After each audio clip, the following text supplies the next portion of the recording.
I prepared the dish exactly to the manager's stupid instructions. Now he wants me to pay for the customer's dry cleaning. In the early 2000s, I worked at a cafe sandwich shop. The store operated 24/7 and was located in a very advantageous spot, an area with lots of students and active nightlife, plus a major highway nearby used by everyone entering or exiting the city. When I got hired there as a freshman wanting to earn some extra money, this location was one of 4 in the chain. Harry, the owner and manager, had bought the rights to it from the original owner. He also handled quality control because each location had its own suppliers back then. 2 years passed, and the original owners decided to form a corporation. They received many franchise offers and encountered some quality control issues, so they bought back all the establishments and implemented a centralized approach to working with suppliers. For Harry, this turned out profitable. He owned the building, so he became a hired manager and additionally earned rental income. At first, nothing changed. We still held second place in sales across the chain. Then Dick got involved.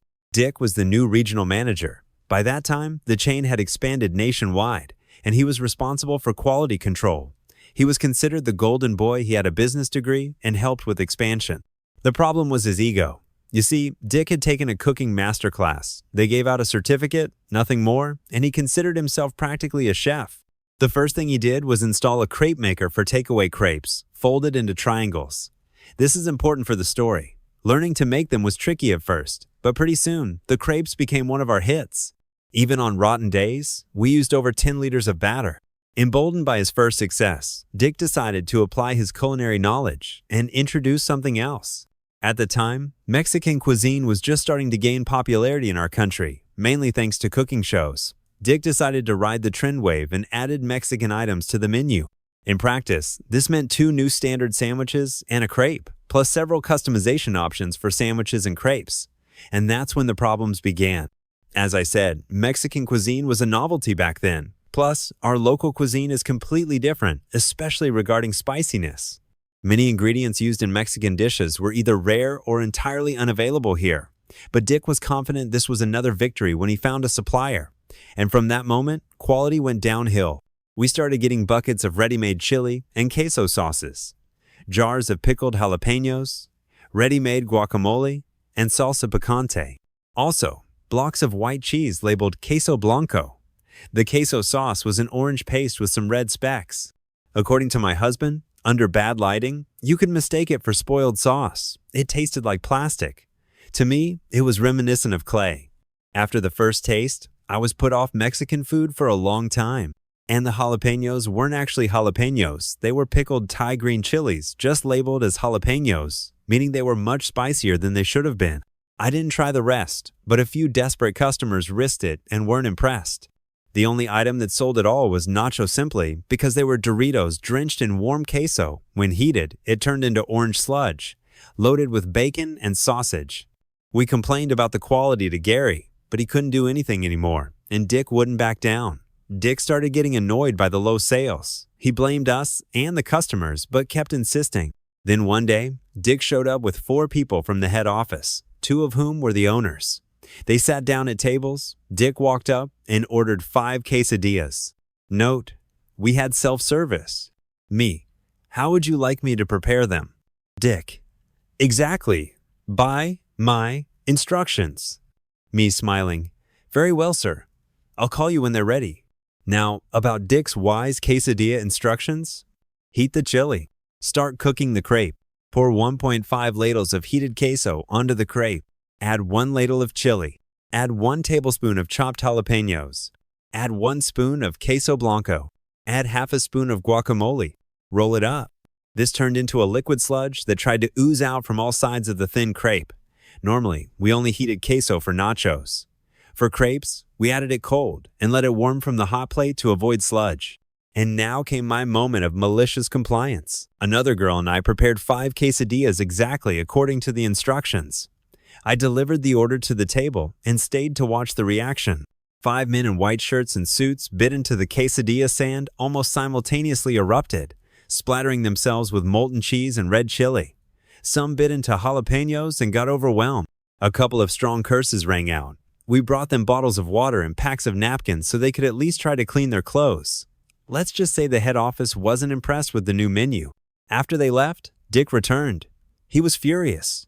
He walked up to the counter, ignoring the line, and this was during peak hour, and started a scene. The following dialogue is slightly censored.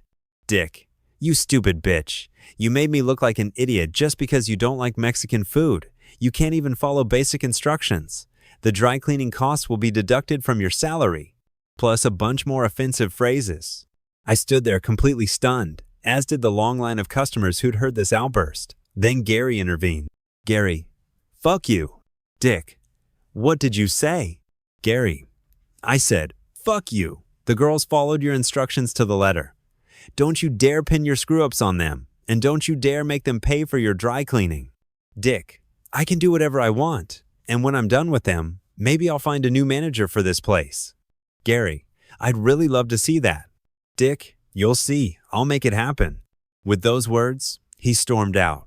Gary immediately called head office and reported what happened. He also issued an ultimatum. If anything happens to the staff, they can look for a new location. 3 days later, we were informed Dick was fired. His outburst was the main reason, but it also helped that one of the owners had a very bad reaction to the jalapeños. A week later, the Mexican menu was removed. In the process, it came out that Dick had chosen the cheapest supplier, who, it turned out, had a very shady reputation, which explained a lot. I worked there until graduation and then pursued my field. About 2 years before I left, the Mexican menu returned, and this time for good. Head office hired a proper chef to consult and find adequate suppliers. Now the ingredients are as authentic as possible. Picante and guacamole are made fresh daily on site. And they finally have proper queso, though it took me a long time to work up the courage to try it again. And no prepackaged ready-made chili. Actually, no chili at all. My aversion to Mexican cuisine faded when my husband took me to a real Mexican restaurant, and I finally tasted what real Mexican food is like. Customer hated my jokes and complained to the restaurant manager, but his wife put that smartass in his place. I've worked as a waiter for over 5 years, so I've accumulated tons of stories. A bit of context. When I first started, I decided humor was the best way to connect with customers. As I saw it, most people just wanted a good meal and a nice time. And my sense of humor is a bit odd, so I came up with silly but harmless jokes. For example, if someone ordered cappuccino, I'd say, here's your bean juice with bovine secretions. When a customer chose credit and entered the wrong PIN, I'd add, my automatic computation chip malfunctioned, please reboot the server. And so on. Since I'd been doing this a long time, my delivery was light and smooth. People understood it was a joke, and I had a whole arsenal of these prepared bits. Some didn't pay much attention, especially during payment. Others didn't care, but most often people laughed. That's why complaints about me were extremely rare. I understood some didn't like my humor. At worst, customers just didn't tip no big deal, except for one customer. This man was sitting at a table in my section with his wife and 2 kids. One child looked a bit sad when I first approached them, and I thought it was a good chance to cheer him up. When I brought drinks, I tried to be as jokey as possible. Me, here's your cow juice from the white one and the brown one. Sorry for the delay. We had an utter disaster while milking them. Both kids giggled. Me, and water to steep your dried leaves, plus some dismembered citrus. Mom looked puzzled, but then smiled when she got it. Me, finally, your dihydrogen monoxide in solid and liquid form. The father, however, sat with a sour face. Father, excuse me, what did you say? What is this? Mother, are you serious? Me, it's the very essence of life. What came out of dinosaurs millions of years ago, just very well filtered. The kids giggled again, but their dad looked genuinely irritated. Fortunately, the mother stopped him from making a scene, saying, honey, it's water. H2O. After that, the meal went relatively calmly. I took their order, brought the food when ready. I didn't tell any more jokes. The menu was too big to come up with something for every item, but I tried for the kids. I checked in twice to make sure everything tasted good and even chatted a bit with the mom and kids. The father barely said a word the whole time, just nodded when I asked if everything was okay or silently handed me his glass for a water refill. He didn't bother me much, so I thought, okay, seems fine. I brought them the check and delivered my standard joke.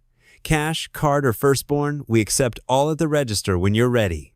And the mom even joked back, well, I guess child number 1 does the dishes then.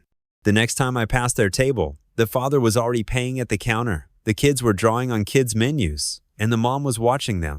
She thanked me for the good mood and tipped me $7 for cheering up her kids. Turns out, their dog had a vet appointment, and the kids were really worried. I replied that I was happy to distract them from bad thoughts and said I'd love to see them again. You'd think that was the end, but no. While the mom was thanking me, dear old dad was complaining to the shift manager, paraphrasing the manager's retelling. That waiter is unbearable. He keeps making up nonsense and won't shut up. I just want to eat in peace, not endure some clown harassing my family. He even joked that I could pay with my kids. The gist of the complaint was that he wanted a waiter with no jokes, no chatter, just bring the food and leave. And now, attention. Not only did he complain, but he also demanded a discount and free dessert for the kids as compensation for the inconvenience. Well, in the restaurant industry, the customer is king. The manager folded like a wet rag and personally brought them dessert. Since I'd worked there for years and had a good relationship with the manager, we just laughed later about what an asshole that guy was. Now for the malicious compliance. About a month passed. Wednesday, I'm on the day shift. Dead time, the first few hours of my shift, I'm alone in the dining room while the manager is in the back counting the previous shift's cash. Essentially, I was alone except for the cook, who couldn't leave the kitchen. And in walks that same man with his family. I couldn't greet them immediately because I was delivering food to other customers. Still, the mom and kids were happy to see me again, while dear old dad looked at me like I'd brought him poop on a napkin. It was clear he recognized me, but more importantly, I recognized him and remembered his complaint perfectly. His mistake was going to the restroom while I was seating his family. It was early in my shift, and I was in a great mood. I asked how they were doing. Child number 1 said their dog was doing much better. Child number 2 asked if they could have some juice from the brown cow's udder. Mom ordered mint tea for herself and coffee for her husband. While seating them, I said I'd do things differently today. I told the kids I wasn't mad at them at all crossed my heart. Mom looked a bit surprised, but I just winked and went to get the drinks. When I returned with the tray, Dad was already seated. Perfect. I slowed my usual pace and approached them with slow, almost ceremonial steps. The kids looked up. They clearly expected joke. Father, we're not ready to order yet. Me, completely monotone. As you wish, sir. Your coffee, mint, tea, chocolate milk, orange juice, 3 water sown, no ice. Creamer for coffee. Sugar container to your wife's right. Do you require any further service from me? Father, number. The kids and mom were completely bewildered. Just minutes ago, I'd been a fun joker. Now I was a monotone robot. But I simply turned 90 degrees and walked to the next table, where I immediately became my usual self again. This went on for a while. Dad took forever to decide on his order, even though the kids knew what they wanted ages ago. Every time I approached them, I maintained complete neutrality, then returned to other customers to joke and chat. I talked to a regular about video games, chatted with an elderly couple about their kids, while this family got nothing but silence. Mom asked to order appetizers. I nodded and approached. Ironically, they chose the same appetizers as the elderly couple, so that couple heard me announce, 6 cheese balls to your warm gastric abode. For this family, I dryly stated, cheese balls, 6 pieces. Naturally, by the time I brought their appetizers, their mood was at rock bottom. The kids wanted to hear jokes from me, not eavesdrop on others. Even Dad looked irritated because I was much warmer and friendlier with everyone else. Then Mom asked the question I'd been waiting for. Mom, why are you joking with everyone but us? Last time we had the best service ever. Father, call the manager immediately. I don't like being ignored. Me, instantly adopting a neutral expression, calm and even tone. Apologies, sir. But last time, while paying, you demanded from my manager that I tell no jokes, be brief and unobtrusive. As I recall, you said my jokes irritated you and your family. At that moment, the mother and kids stared straight at the man. He instantly flushed. Father, Tu didn't say that. I said the service was excellent. Me, actually, sir, allow me to remind you. You emphatically demanded I stop making up nonsense, complained that I couldn't shut up, and found my humor offensive.